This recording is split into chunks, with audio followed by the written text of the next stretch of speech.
আমি ব্যক্তিগত লেভেল, পারিবারিক লেভেল, সামাজিক লেভেল এবং রাষ্ট্রীয় লেভেল, 4টা পর্যায়ে আমি তাদের পারপাসটাকে একটু ব্যাখ্যা করছি তাদের দেওয়া প্রিন্সিপালের বেজে। প্রথমত ব্যক্তিগত পর্যায়ে, আমার দেহ আমার সিদ্ধান্ত, আমার হাত মুখ পা দিয়ে যা ইচ্ছা তাই করবো। আমি কি বিবস্ত্র হয়ে জনসম্মুখে যাব? আমার দেহ তাই সেটা আমার সিদ্ধান্ত। ব্যক্তিগত স্তর কোন জায়গায় নিয়ে গেলে আমাদেরকে চিন্তা করতে হবে। এবার চলে আসি পারিবারিক লেভেলে। পুরুষ হয়ে গেল নারীর প্রতিপক্ষ, হাজবেন্ডের বিরুদ্ধে আমরা এখন ফৌজদারি মামলা করব সেই ম্যারিটাল রেপ নিয়ে। এই যে দাম্পত্য কলহের একটা নতুন ইস্যু কিন্তু ঢুকিয়ে দিলেন, এটার শত্রু হয়ে গেল হাজবেন্ড। এবার আসেন, সম্পদের যতটুকু আমরা পাওয়ার কথা ছিল ওটাই পাই না।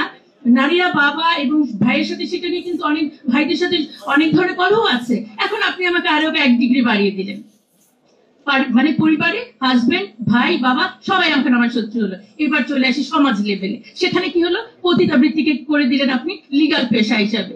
একদিকে স্বামীর বিরুদ্ধে আমরা দিব ফৌজদারি মামলা ম্যারিটাল রেপের, বেচারা কেন তখন সংসার করতে যাবে? উনি তো পতিতালয়ে চলে যাবেন, সেখানে তো আর মামলা খাওয়ার কোনো ভয় নাই। এবং ইদানিং আমাদের অনেক ছাত্রীদেরকে আমরা বিভিন্ন হোটেলে দেখা যায় ধরা পড়ছে পুলিশের কাছে। এটাকে যখন আপনি লিগাল করে দিলেন, তারা পার্ট টাইম টিউশনির মতো এটাতে চলে যাবে, তখন কোন ভাবে সামাজিক নৈতিকতার জায়গাটিকে আমরা ধরে রাখবো? একইভাবে শিক্ষানীতি নিয়ে অলরেডি কথা হয়েছে, বলা হয়েছে শিক্ষানীতি 2010-কে আধুনিকায়ন করা এবং যৌন সম্মতি বিষয়ক বিবরণীগুলো যেন ইনক্লুড থাকে।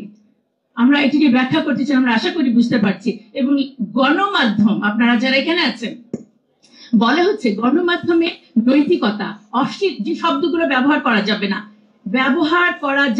নৈতিকতা, অশ্লীলতা, সুস্থ বিনোদন, শালীনতাপূর্ণ পোশাক, ধর্মীয় অনুভূতি।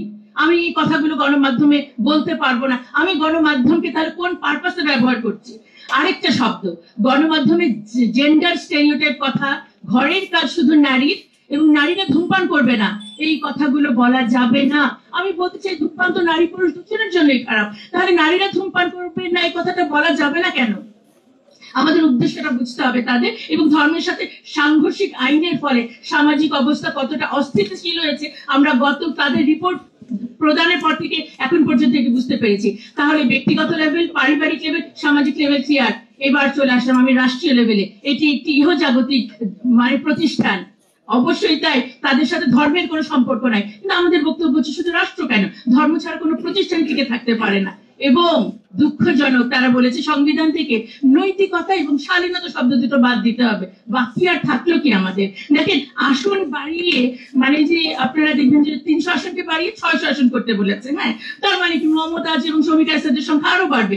এটা কোয়ান্টিটেটিভ ডেভেলপমেন্ট এবং এটা আই ওয়াশ, যেটা আমি বলেছি যে স্থান পরিবর্তন করে সংখ্যা বাড়িয়ে আসলে কোনো ধরনের নারীর ক্ষমতায়ন অবশ্যই হয় না। সেটা গুণগত মানে হতে হবে।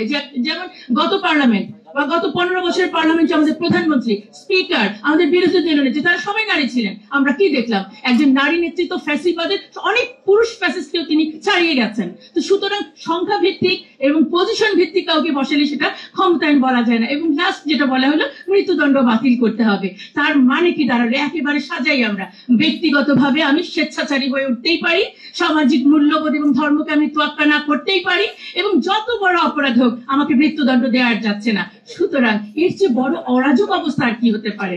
সুতরাং এখনই সময় আমাদেরকে সংস্কারগুলোর প্রতি এবং এই কমিটির প্রতি অবশ্যই ন্যায্য সিদ্ধান্ত আমাদেরকে নিতে হবে। দেখেন, আমি এই চ্যাপ্টারের 2-3টা তাদের প্রস্তাবনা শুধু আমি জাস্ট একটু বলছি। যেমন সমান অধিকার নিশ্চিতকরণের জন্য নাম্বার 1 যে বলা হয়েছে যে সরকারি বেসরকারি সকল বোর্ড এবং কমিশনে 1/3 নারী প্রতিনিধি থাকবে।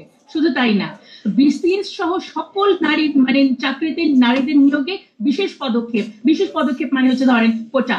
এবং এখানেই শেষ না, সচিব, জেলা প্রশাসক, বিভাগীয় কমিশনার, উপজেলা নির্বাহী কর্মকর্তা সকল পদে প্রমোশন দিয়ে হলেও সমান অধিকার নিশ্চিত করতে হবে।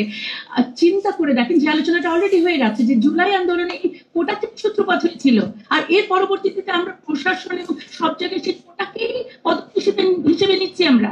দেখেন, সিভিল সার্ভিসের মতো একটি গুরুত্বপূর্ণ পদে নারী প্রতিনিধিত্ব বাড়ানোর জন্য প্রমোশনটাকে তাদের জন্য ইজি করে দেওয়া হবে, যে দিতেই হবে। এর চেয়ে হাস্যকর কি হতে পারে? মানে বিষয়টা হচ্ছে এমন যে যেমন আমাদের এই প্রথম সারিতে যারা বসে আছেন আমার সম্মানিত অতিথিবৃন্দ, আমাদের সবাইকে যদি আজকে এখানে বসিয়ে দেওয়া হয় তার মানে আমরা সবাই কিন্তু সভাপতি পর্যায়ে চলে গেলাম। এভাবে করে আসলে কিন্তু উন্নয়ন নিশ্চিত হয় না। আমাদের যেরকম বর্তমানে ডিস্ট্রিক্ট কমিশনার আছে, আমাদের 64টা জেলায় মহিলা হচ্ছেন 18 জন, উনাদের সুপারিশ মতো এটা হতে হবে অন্তত পক্ষে 32 জন মহিলা। তাহলে কি করতে হবে, অ্যাট এনি কস্ট সহকারী কমিশনারকে ডবল প্রমোশন 3 ডবল দিয়ে তাকে এখন আমাদের ডিসি বানিয়ে দিতে হবে। ঠিক একইভাবে দেখেন আরেকটা কথা বলি, যে জনপ্রশাসনের উচ্চ পর্যায়ে সিদ্ধান্ত গ্রহণকারী কমিটিগুলোতে অন্তত পক্ষে 30% নারী প্রতিনিধিত্ব নিশ্চিত করতে হবে। এটা শোনার সাথে সাথে আমার মাথায় আসে যে তারা কি কোনো কমিশন নাকি তারা ডোনার, আমার উপর ইম্পোজ করছে যে আদারওয়াইজ ফান্ড পাওয়া যাবে না। এটা কিন্তু খুবই অযৌক্তিক। এবং দেখেন এই চ্যাপ্টারে চাকরির বিজ্ঞাপনে নারীদেরকে আবেদনে উৎসাহিত করা হচ্ছে, এটা লিখতেই হবে। এইটার বিপরীতটা মানে হচ্ছে পুরুষদেরকে নিরুৎসাহিত করা হচ্ছে। এটি কি আরেকটি বৈষম্য সৃষ্টি করার একটি পায়তারা নয়? এবং দেখেন লাস্ট আমি এটা নিয়ে যেটা বলতে চাই যে জনপ্রশাসনের সকল আইনকে নারী উন্নয়ন নীতির সাথে সামঞ্জস্য বিধান করে ইমপ্লিমেন্ট করতে বলেছে। যে নারী উন্নয়ন নীতি নিয়ে এত সমালোচনা, যেটার এত ঘাটতি, এটার সাথে এটাকে মিলিয়ে করতে বলা হয়েছে, অথচ তাদের যোগ্যতা বাড়ানোর জন্য কোনো ধরনের এখানে কিন্তু সুপারিশ দেওয়া হয় নাই।